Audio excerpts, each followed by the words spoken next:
So thank you very much indeed for the opportunity to come speak to you today. Vast majority of the talks that I get asked to give around AI are around assessment, integrity, how we adapt assessments in the Gen AI era. So this sort of AI for all has been a really nice change. And when I gave my first keynote, I asked a much more senior colleague who happens to be on the call today, what makes a good keynote? And they gave me two pieces of advice. It said, firstly, try to be a little bit controversial to get people questioning their assumptions. And secondly, make sure you have a narrative to your presentation. And when I texted Ian last night, I said I was going to take him back to 1859, and he pointed out that that was the year that Origin of the Species was published. And the theme of my keynote isn't actually from Darwin, but it is from Dickens. And so the theme for today's keynote actually is AI for all or AI for none, a tale of two students. And given that I now work at Buckingham University for Catherine Hubbard, let's get rid of that horrible cursive script and make it much more inclusive for everybody. So this AI for all, AI for none really isn't just meant to be a title to grab attention. I don't really think of it as a slogan. It's actually more of a warning. I think the choices that we're making at the moment, every time we use AI in education, have a profound impact on our students and on ourselves. And even in the preparation of the keynote and the slide background, which are all AI generated, you'll see some evidence of the biases that Carl was talking about in the opening keynote, which are contained within that training data. So the inspiration really for this talk actually came because I took voluntary redundancy from Cardiff at the end of July, and I decided that during some of the downtime I was going to try and reconnect with some of the sort of Charles Dickens's stories. And I was actually reading A Tale of Two Cities when James emailed me and said, would you be willing to give this keynote? And most of you will probably recognize this as the opening lines of A Tale of Two Cities. And it struck me that what Dickens was writing about, sort of like in 1859, really is very applicable in the era of AI. And depending on your perception and your view of AI, it can be the best of times, it can be the worst of times. Some people see AI as font of wisdom, some see it as hallucinating fool. And so it's really, really interesting how we sort of see this trend just coming across from so long ago. But what really struck me from that section is we have everything before us, we have nothing before us. And that really, really resonates for me when we start to think about AI, because of some of the issues that Carl talked about, sort of accessibility of access and things like that. Why that matters is because AI has really got the potential to widen the gap. And so one of the things we really need to consider whenever we talk about generative AI in learning and teaching is equality of access. And that's where this mind the gap thing comes into play. So this data is actually a little bit old now. It's produced by OpenAI to evidence the increase in the capabilities of their Gen AI models. So going from version 2, which was never really released to the public, all the way through to GPT-4. Obviously now we have GPT-5 as well, which OpenAI argue is even more capable and can sort of provide PhD level reasoning, and whether or not we agree with that is an entirely different conversation to be had. But if we look at some of the increase of capability, so in science, for example, we see a huge jump from around about 60 to 80% accuracy in responses to prompts that were put in from GPT-3 all the way up to GPT-4. Now, why that really matters is that if you have a student who can only afford access to the base level model, they are going to be at a profound disadvantage to a student who has got the financial means to be able to pay for a premium version. Even with GPT-5 now, there's limitations on the amount of access that you can get with the free version, the number of responses that you can get in any given time. And so I think it's really worth bearing in mind that whenever we talk about having or trying to integrate AI into assessments or trying to regulate AI, we need to be talking about the equability of access to those tools as well, so that all students have got equal access. So, tale of two students, let's set the scene. What I want you to do is try and picture two students. So the one on the left has got access to a high-tech lab, they've got a reliable internet connection, they have almost unlimited access and time with their tutors. The one on the right has got a basic notebook. They might be a commuter student with a slow internet connection. but they've got a head full of determination and drive and imagination. Now, for these two students, AI could be the great equalizer, or it just could widen the gap even further. And what I want to argue with you in this keynote is that whether AI is for all or for none depends on the choices that we as academics make right now in the way that we try to teach and assess those students. So the state of play, really thinking about biosciences education in general, we've had a long-standing inequalities, whether that be inequality of access to resources, whether that is the digital divides that which not just AI but sort of other digital divides as well, access to internet. There can be language barriers. If those students whose language is English is not their first language can often struggle. And there's very often unequal preparedness for data-heavy topics from their preparation before they come into school. And that was talked a little bit about in the breakout rooms about sort of like that prior knowledge. I think the really important thing is that AI is arriving really, really fast. It's an ever-changing beast. It's powerful, it's exciting, it's full of potential, but it's also incredibly scary. And it's also got the potential to be really, really detrimental for our students. And that's because the inclusivity isn't built into it by default. And so I think what we really need to do is to stop asking what AI can do and start thinking about who does it work for and who is it leaving behind.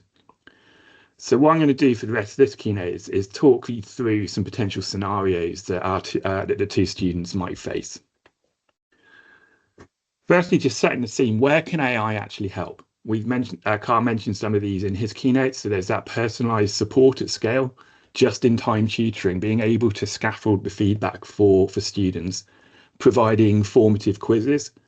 But there is a risk that we become a little bit over-reliant and it sort of like homogenizes our thinking. Everyone starts thinking in the same way. There is the accessibility and universal design for learning aspects. So your text-to-speech, AI is really, really good at that, providing alternative formats, alt text for images. But again, there are new barriers, things like captures, paywalls, tools that are very visual. So that can sort of exclude some students. We've got language inclusion. So as I said, so those students who don't have English as their first language, then it's very, very good at being able to simplify some of the terms or translate it into their own language. But again, there's this issue of voice erasure and maybe that sort of that standardization of English, which sort of creates that bias within the training set that Carl mentioned. We can start thinking about authentic learning designs. So whether that is sort of studio or portfolio work, whether that is process logs. I know David Smith is in one of the breakout rooms here, but we've spoken a lot about process and product and what we should be assessing there and whether or not the process is actually the thing that's really important.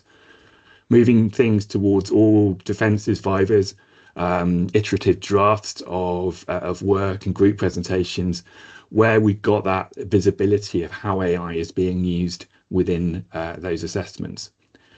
And in the biological specific way, we sort of start thinking about how it can help with lab reports, how it can start explaining some of the statistical tests that we might choose and why.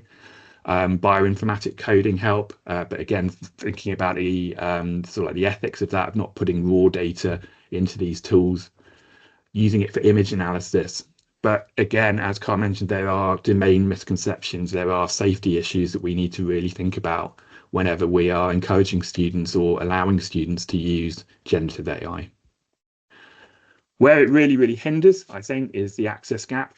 So whether that is access to devices, whether that is the bandwidth, whether that is whether a student has got access to a paid tier version or a free tier, and whether there are limits on that, whether these tools are actually disability compatible with the technology that the students need. And again, whether there's inequalities with access on campus or whether a student is a commuter student and has to access from home. There are lots of hidden costs associated with this. The subscription creep, so the price of these tools is going up and up and up. Even as a well-paid academic, there is no way that I'm paying $200 a month for the top tier level of ChatGPT. It's just not within my means to do that. So therefore, we got to start thinking about that sort of like the cost that we actually associate with these tools. And then there's the environmental footprint, which Carl mentioned as well. And so like, who bears that and what's the future going to be with that? There's the bias and there's the misinformation. There's this sort of stereotype amplification. There are medical and biological inaccuracies, and there's very, very confident hallucinations, which you've heard about already. ChatGPT or OpenAI has trained their model in particular to be very, very confident and very, very so it always wants to please you. And so therefore it will always try and agree with you whether or not that is correct or not. So it's really important that we teach our students to be able to be quite critical of the outputs. We've got assessment integrity issues. So whether that is the detections of these sort of hallucinations, these false positives, and there's sort of like inequitable policing of that. So I think we need to start thinking about how we redesign tasks and sort of incorporate AI or allow AI to be used if a student wants to, rather than escalating surveillance and trying to ban them. There's the data privacy and IP issues. So what happens to a student's data when it's put into these tools?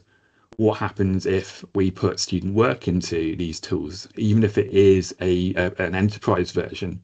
There are some concerns that the information that's being put into those is being used to train the next models.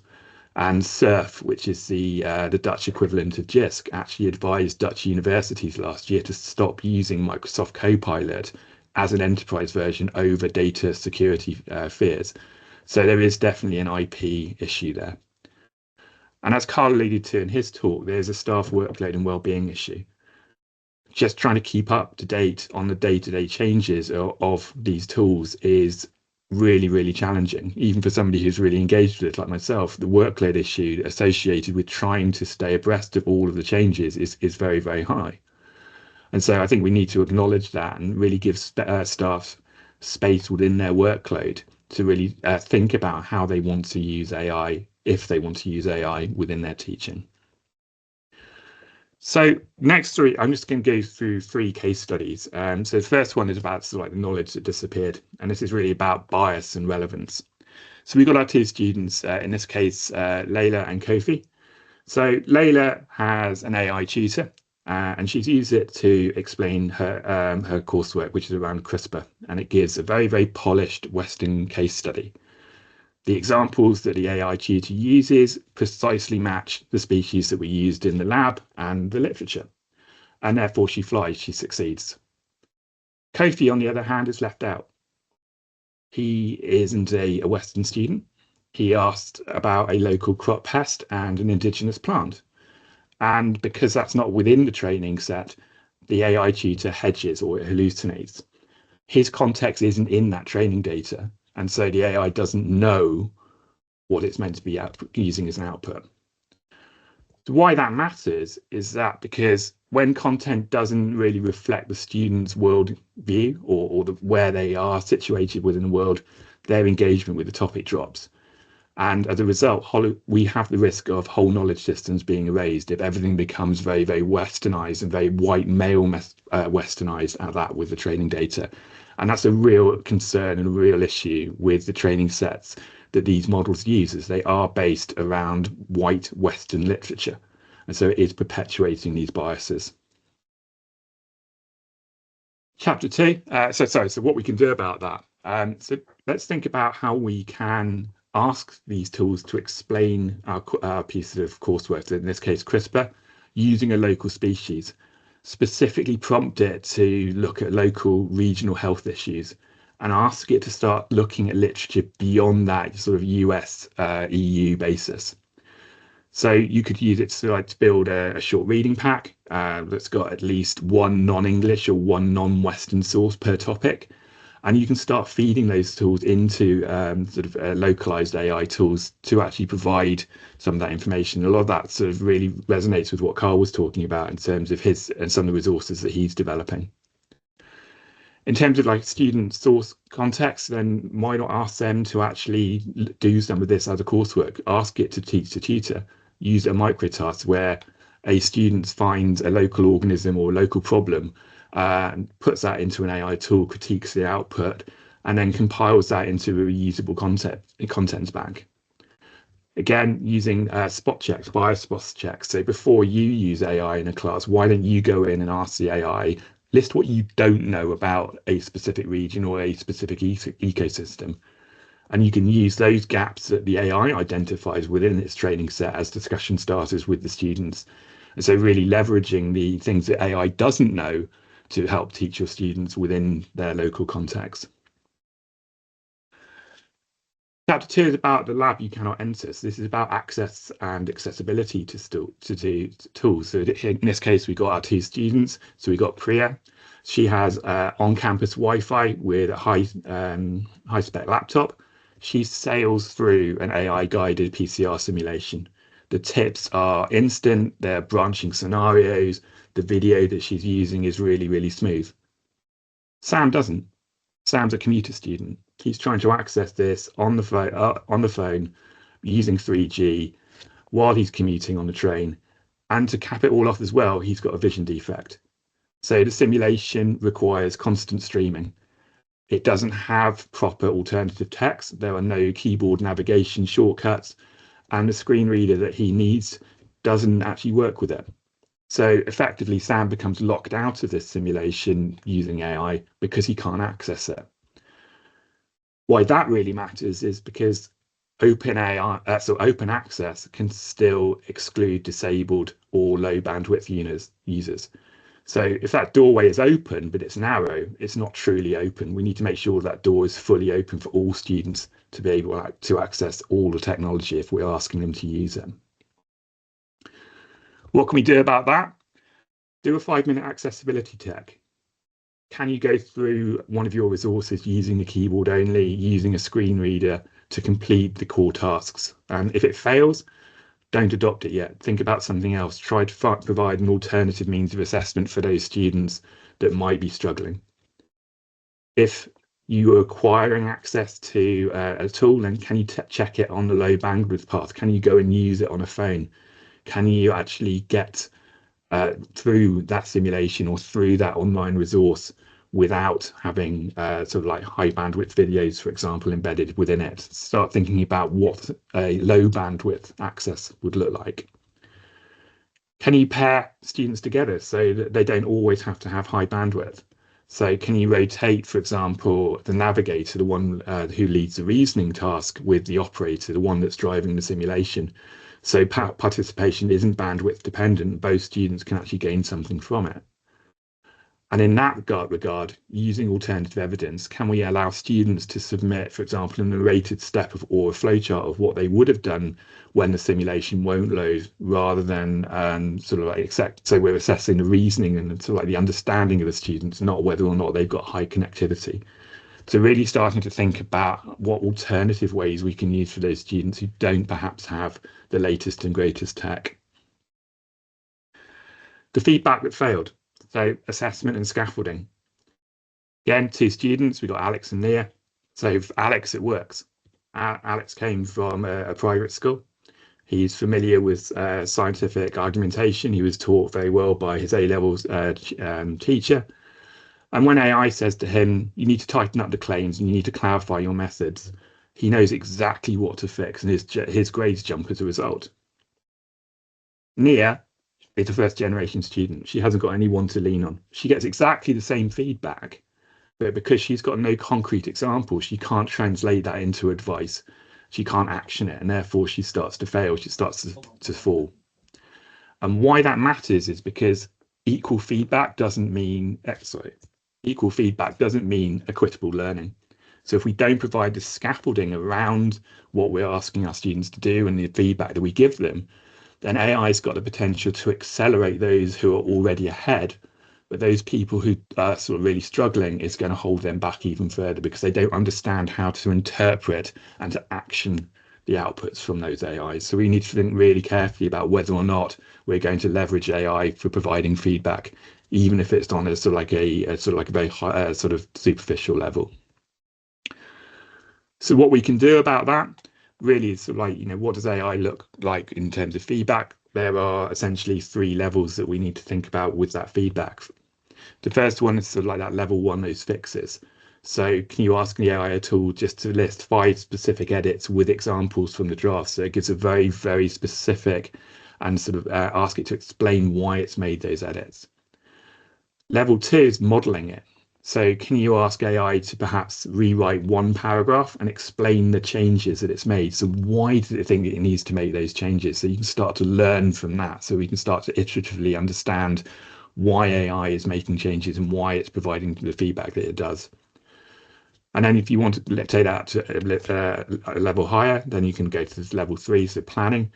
Give a 5-step improvement plan before rewriting, asking the students to engage with the feedback, come up with an idea, and then start thinking about whether or not AI is actually giving it good advice about how to make those changes. We heard about AI literacy. I think we also need to think about feedback literacy here as well. So can we show a very bad example and make it better? Can we annotate? Can we provide evidence? Can we provide quantifiers? Can we signpost to our students how they make things better? And using AI to leverage that, produce a really bad piece of work from AI, ask AI to make it better, look at the changes and get the students to actually think about that in class. So providing these sort of like micro teachers. Making sure that everything is aligned to the rubric. So providing AI with the rubric, looking at it and saying that you need to really make sure that all the feedback you provide aligns with the criterion that I've provided you with. So for example, in the case where it's looking at the methodology and clarifying the methods, if we got a section within our rubric, so like talks about the method clarity, making sure that it aligns it to the actual wording within that rubric and the language that is being used in a local context.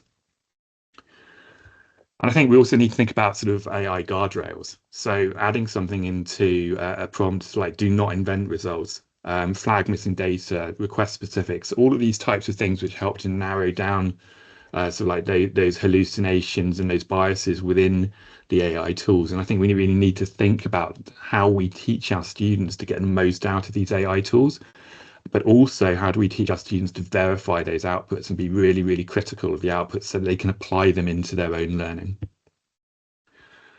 So a vision for what AI for all really looks like, so that, this is what I think we should be thinking about.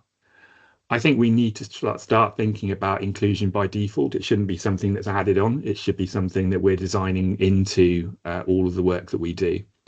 And so we need to provide accessibility from the start. All the tools that we use in our teaching should pass that 5-minute smoke test. Can we use keyboard-only navigation? Is it screen reader compatible? Are there accurate captions or transcripts, for example? We need to start thinking about offline or low bandwidth users. So everything that works on a basic laptop or a phone, can it be downloaded to that so it doesn't require streaming? Can you sort of pick up where you left off, for example, if your connection drops? Thinking about multiple modalities. So have we got text and audio descriptions and visual and sign support? They're not extras. Those are things that we should be putting in as defaults. And I think one of the things that really resonated with me during COVID was I spent a lot of time correcting all the audio transcriptions for my lectures. And a student came up to me and he said, I really, really appreciate the fact that you do that. I said, I didn't realize you had a hearing problem and you used the captions. He said, oh, I don't. I use it to check the spelling. He was an access student. He'd come back into education after several years working in professionally. He didn't remember how to spell the sort of like the complex terminology. So that wasn't my intention. My intention to provide captions was for those students with hearing difficulties, but inadvertently you're benefiting other students as well, because it makes it more accessible for everybody, not just that individual user. I think we need to really think about sort of content aware. So local problems, local species. Can we make the things that we're teaching about more relevant to the students and the situations that they find themselves in? And that's really good practice in terms of decolonization, the curriculum as well. Started thinking about sort of multilingual. So those students who don't have English as their first language, can you provide glossaries and feedbacks in their preferred language? Can you put technical terms which are cross-referenced in their own languages as well? Community knowledge, so it's like that Indigenous and community generated case studies. Can we leverage our students' understanding and their experiences, and so start to sort of build that into the assessments that we're using? Assessment for learning. I think that's something that we all strive for. AI can be used as a scaffold. It shouldn't be used as a shortcut. We shouldn't be bypassing that learning process using AI. And so I think we really need to start thinking about how students are using these tools and encouraging them to use them more ethically so that it really helps to augment their learning and so that process. And David and I have written about this. So if you're interested, we can talk about that. But really starting to credit the thinking rather than the output, because I think that's where the transferable skills and that we need our students to become effective lifelong learners and to be able to thrive in an AI dominated workplace, which is going to be. We need those students that are able to think for themselves and to evidence their thinking. I think we need to really leverage the student voice here. We need to we need student help in co-creating the resources that we're going to use. Every time I speak to a student who is really engaged with AI, they say, "Oh, have you tried this tool, or have you tried using this?" And I'm like, "Wow, no, I haven't." It's so engaged. They are so engaged with these tools now. They are so far ahead of some of us in terms of what they're doing with some of these tools, that leveraging that knowledge and that understanding is really, really important. But on the other end of that, we've got those students who don't understand these tools. And so we need their voice as well. It's not just about engaging with those students who are really, keen and enthusiastic, confident. We need to understand what those students are reluctant to use an AI tool, whether that is because of a lack of understanding of knowledge, whether that is for ethical reasons, environmental concerns. We really need to hear all of those voices. Otherwise, we're just going to open that gap up even further. And lastly, we need support for teaching staff. We really need to acknowledge that there is a workload burden for staff who are trying to keep up with the rapidly changing sector, that are adapting to this new norm. And we really need to think about how learning with AI and in partnership with AI is going to be the way forward. So AI for all, it really is about, at the practical level, it's about accessibility. It's about contextualizing, it's about scaffolding, and it's about co-creating.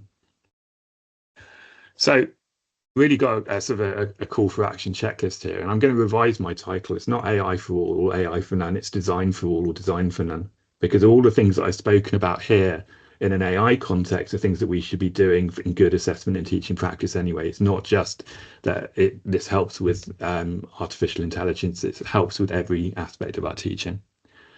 So we need to audit our tools, especially if we're going to use an AI tool. Then look at the biases, look at the accessibility, look at whether or not the tool works at low bandwidth. Try to localize, keep at least one example per topic, using student source ideas, using their local knowledge. Make sure we offer two routes to each outcome. So is there a high tech and a low tech option? So if a student hasn't got access to high bandwidth laptops or quick internet, what can they do instead? How can they evidence their understanding and their knowledge? I do think that we long term need to teach AI use, not just allowing it, but actually actively teaching it, telling our students how to prompt effectively, how to verify the outputs and think critically about those outputs, and also the ethical debates around AI usage and sort of like how it can be used within assessments as well. In that regard, we need to make sure that we really align our rubrics and our scaffolding, the feedback in those those three tiers that we spoke about, to really make sure that the things that we're providing to our students are really accessible to them. And I think if we design for all, then it's not one student or the other that's going to actually succeed in our story. Both those students are going to thrive, and they're both going to get across the finish line. And I was looking at the Padlet during the break, and this came out as one of the quotes that somebody had put in. It said, "We have the agency to change our practice, and we should take that on." So that's what I'm going to leave you with in terms of our call for action.